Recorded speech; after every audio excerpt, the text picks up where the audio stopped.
Here's a look at how we harvest sweet potatoes.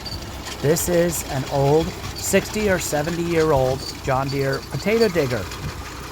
But before we get to that step, this is what they look like after they've had a bit of a frost. So we had a light freeze last week and it took the top leaves off. So this is a perfect time to be harvesting. You can see it hasn't gone all the way down the stems, but it has affected the tops. It wasn't long ago that the ground temperature was still around 60. Well, in the last week it's dropped quite fast, so it's down near 50 now, which is getting near the danger point, so we need to get them harvested soon. So step one is to remove the tops. Now, I don't use a machete like this. I'm not very good with one, but our guys from Mexico are very skilled with it.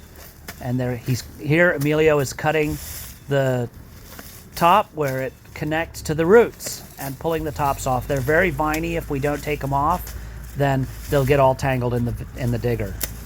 And with that step done, it's time to put the old potato digger through and lift both the plastic and the roots, and the soil filters down through the chain. This makes it very easy to remove the plastic and find the roots so we can pick them up. Someday I'd like to get a better potato harvester, but for now, this is how we do it. Then we pick them all into green boxes, and then from there they go into wooden storage bins. A digger that will bring them up and put them directly in the bin starts in the $70,000 or $80,000 range, so we'll have to farm a few more years before we can afford that.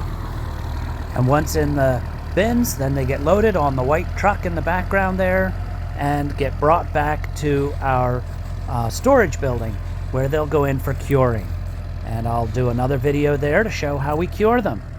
And my bird of the day is one we've already seen. It's called the ring-billed gull.